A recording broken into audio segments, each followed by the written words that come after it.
Whereas now they're competing with Bitcoin that has zero long-term supply growth and is basically as fast as the dollar. And that's a much harder competition to go against. So I think that it to the extent that Bitcoin gets another 10x or notably bigger from here and really kind of eats into fiat currency markets more, it really reduces the ability of all these different entities around the world to capture that scale of seigniorage. Bitcoin gives us totally new things you can do with it. Like you can do multi-sig custody and split your keys on multiple jurisdictions so that even technically a nation state has trouble getting to it in any sort of direct sense. Whereas with gold, and this is really any real world assets, even if you put something like a blockchain on top of it, it's still tied to where's the actual custodian held, what is the legal chain that works there. According to Lyn Alden, Bitcoin is a lifeboat in a storm of monetary distortion, not just a digital asset. Alden sees Bitcoin as a neutral, decentralized alternative that provides genuine escape velocity from systemic risk in a world where fiat currencies are being manipulated more and more, and debt-fueled economies are controlling international policy. However, she doesn't depict success that happens right away. A little but potent technology is playing a long game against organizations with roots in political interests, legacy systems, and decades of financial lethargy. The opposition is fierce, ranging from central banks to sovereign debt markets. And yet, despite all this, Bitcoin continues to grow stronger quietly, steadily, and with mathematical certainty. If you're intrigued by bold predictions and deep financial insights, make sure to like this video, subscribe to the channel, and turn on notifications for more engaging content. Thank you for your support and enjoy the video. How does Bitcoin then come into the picture? And is it a viable solution to this trend toward centralization we have seen in the gold era? So I think it's by far the best shot we have. I always hesitate to say that it's like inevitable, but basically it's the most credible way we have to get past this period of centralization. So for about 150 years, we've been in the period where, going back to my prior point, transaction speeds were speed of light, physical settlement was still slow. We finally invented fast settlement. Satoshi and all his predecessors finally figured out fast settlements. Yes. And then, we're kind of watching that catch on. It has to go through the massive network effect. It's up against the $100 trillion network effect of the dollar, the multi-$100 trillion network effect of fiat currencies globally, the whole global bond market, and all the governments tied to it. So this little open source thing is kind of doing this multi-decade path through this very entrenched system. It's gradually succeeding. It has things to navigate. It had to, navigate big countries trying to ban it and then figuring out they kind of can't ban it. And, politicians realizing that there's nothing to gain really from donors or anyone else, from voters, for being anti-Bitcoin. But there is a lot to gain from being pro-Bitcoin. And so it's kind of going through that game theory over time. There's a couple countries that are ahead of the curve and say, well, if other countries are going to be slow and even anti it, we're going to be the ones that embrace it. It still has to go through some challenges, like, if we do have, quantum computers, it's got to be able to make that change, and that has implications for signature types and potentially even block size issues with the length of those new signature types. So it has to navigate still, I think, some challenges ahead, but it's by far the best chance we have, and it's something that it's kind of fundamental. Like even if society were to rerun this whole modernization period multiple times, kind of like how the bicycle would always come before the car, would always come before the airplane, because basically you kind of have the predecessor stuff kind of built into it. We always would have Morse code before we have something like Bitcoin. Sure. And Morse code could be called different. It could have a different alphabet equivalent, but it still is basically Morse code. Right. Kind of like how Bitcoin wouldn't necessarily have the exact parameters it has now, but something like Bitcoin, if you get to this period, would eventually emerge. And I think we want it to succeed on the first try rather than have to kind of start this project all over again. So it is a really big self-reinforcing network effect, which is why I think it still lasts quite a bit longer than maybe we'd hope for.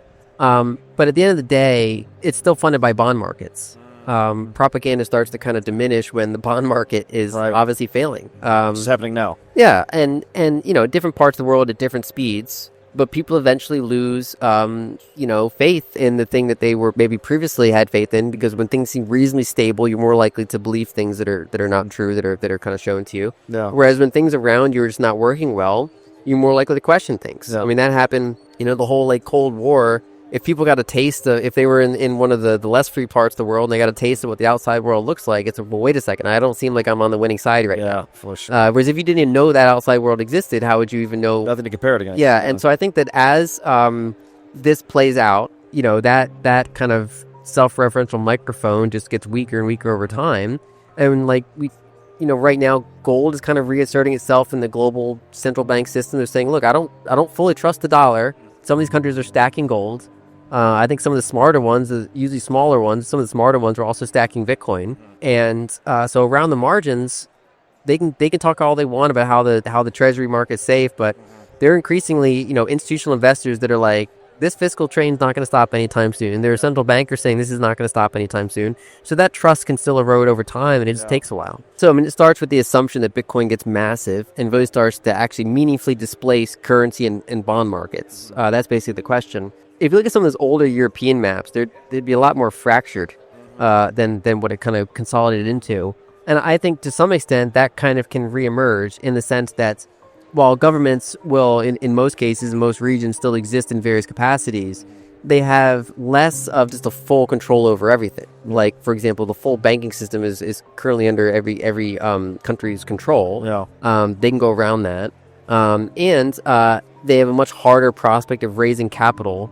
Because again, if like Egyptians, going back to that point, 20 to 30% money supply growth is happening, and there's very few ways to opt out of it other than power users getting into Bitcoin. And even people that have gold stashed away, they still have bank accounts. There's always still some like residual stuff being just kind of opaquely taken from them by this seigniorage, this debasement. And so it really just kind of closes the window of all these different issuers around the world for how much seigniorage they can get away with, because they're competing with before they were competing basically with gold, or smaller countries are competing with the dollar. And so they're competing with something. If it's gold case, they're competing with something that grows at 2% a year and is really slow. If they're competing with the dollar, they're competing with something that grows at 7% a year but is pretty fast and usually gives you a yield that gives you some of that 7% back. According to Lyn Alden, gold is still relevant today. Rather, she views it as a sort of safety net, just like it did in supporting stocks and currencies prior to the digital era. Gold may still be helpful today as insurance against catastrophic occurrences like significant system failures or power grid disruptions. However, it has drawbacks. Gold cannot be trusted. It must be stored and verified by others. Furthermore, unlike Bitcoin, it cannot be programmed or utilized in contemporary digital systems. The same problem exists with gold-backed cryptocurrencies as well. There is still risk involved because you are relying on someone to retain the gold. This is resolved with Bitcoin. It is a considerably more dependable basis for the digital future since it is programmable, decentralized, and trustless. To remain up to date on the most recent developments in Bitcoin, cryptocurrencies, and the digital economy, please take a moment to like this video, subscribe to the channel, and enable post notifications. Whereas now they're competing with Bitcoin that has zero long-term supply growth and is basically as fast as the dollar. And that's a much harder competition to go against. So I think it to the extent that Bitcoin gets another 10x or notably bigger from here and really kind of eats into fiat currency markets more, it really reduces the ability of all these different entities around the world to capture that scale of seigniorage. Does Bitcoin make government local again? Is that the direction we're headed? It might. I think that the more conservative thing I would say is that it makes it more transparent in the sense that there might still be communities that want more government or want less government. But at least they generally know what they're getting into. It's like they're saying, like, part of why we run, like my talk here was called Nothing Stops This Train. I was talking about the fiscal deficits. It's because we can't agree on how we're going to balance things. So this error just keeps spilling out as we fail to agree with each other. And in a Bitcoinized world, that can't really happen. There, like, defaults happen before that just runs forever. And so basically it says, well, we can still pay for this, but we actually have to tax for it. And so, and taxes are transparent. That's why if you go back to wars in the past, that's why even like older emperors and kings would debase their coinage, because it was a way to kind of go around the transparent tax system. People revolt over taxes more than they keep track of the exact metallic content of their coins. So it kind of just reduces the attack surface of how much can I opaquely steal from you. And so then different places are free to still kind of choose how they want to govern themselves, and there still might be pockets of authoritarianism, unfortunately, but at least that opaque part is a much less viable option. That's the crux of it. And it's not to say that gold is now useless, but much like how gold was kind of treated as the backstop for the equities and financial markets, I think in a digital world, gold's kind of the backstop. If people have, what about tail risks of everything going offline or something? People do like the physical aspect of having, say, gold in their house or whatever. So it's not to say that it's useless, but it doesn't serve that same purpose of really trust minimize money. And even Bitcoin gives us totally new things you can do with it. Like you can do multi-sig custody and split your keys on multiple jurisdictions, so that even technically a nation state has trouble getting to it in any sort of direct sense.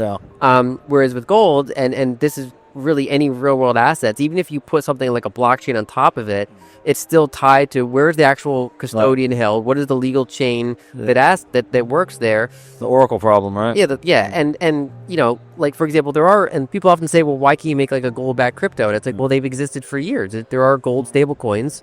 There's a market demand for them. It's not very big, but it exists. And I can imagine, for example, if you want to, you know, have access to gold, but you're in an environment where it's hard to get physical gold, you can't get the gold ETF, you can at least get this, you know, semi-trusted chain of custody to hold that gap for you. But it's ultimately the same problem that they ran into time and time again. Mainly it's the best commodity for it. So basically, as all the different technological groups come together, the ones with better technology can make more of the other one's money. They can't make more of the technologically superior culture's money. And basically, when you kind of iterate through that, when all the different cultures of the world kind of came together and kind of evened out, gold and to some extent silver basically beat all the others. They have the highest natural stock to flow ratio. They have like the longest durability, the kind of the most dense you can kind of get for the most part. And if you go into even rarer things than gold, then you run into liquidity issues. Like, you know, people could technically use meteorites for money, but they're not fungible. They don't have a lot of the traits, even though they're super rare. So it's basically, it's kind of getting as scarce as you can get before you actually start having issues related to the other metrics of money. And that's why gold is that sweet spot. And the only limitation of gold is, one, it was slow. And two, it wasn't as divisible as people would like it to be. It's hard to, you know, make a small enough gold coin that you can make it like an hour of someone's work or, you know, and so that's where silver was common as well. So you'd have that kind of bimetallic standard combined with some of these other informal ledgers. Lyn Alden presents a compelling case for how Bitcoin gives our international financial system the much-needed transparency it needs. She argues that because governments cannot agree on how to balance their budgets, they are currently running huge deficits. They use more covert strategies, like printing money or taking on additional debt, which are more difficult for the average person to see, rather than directly raising taxes, which people notice and frequently complain. This kind of financial conduct would not be feasible in a world where Bitcoin is the primary currency. It would be necessary for governments to be more forthright and honest. They would have to raise the funds through taxes, which are much more apparent to the public if they wanted to spend. This visibility increases the likelihood of monetary responsibility and deters abuse. She also talks about how gold is no longer a fully autonomous, unreliable monetary system, even though it can still be helpful in certain dire situations like a complete system breakdown or power outage. Whether it's a government agency or a custodian, gold needs to be trusted to be managed and stored. Even blockchain-based tokenized gold has the so-called Oracle problem, which means that human-controlled systems are still required to confirm the gold's existence. That is resolved by Bitcoin. Trust in any third party is not necessary. It is much more difficult for a government or bad actor to seize when custody is divided among several places or even jurisdictions. It is divisible, programmable, robust, and movable everywhere. Remember to like this video, subscribe to the channel, and enable notifications if you thought his viewpoint was helpful so you don't miss any updates. We'd love to know what you think about the future of cryptocurrency markets, so please share your ideas in the comments section. We appreciate your time and hope to see you in the next video.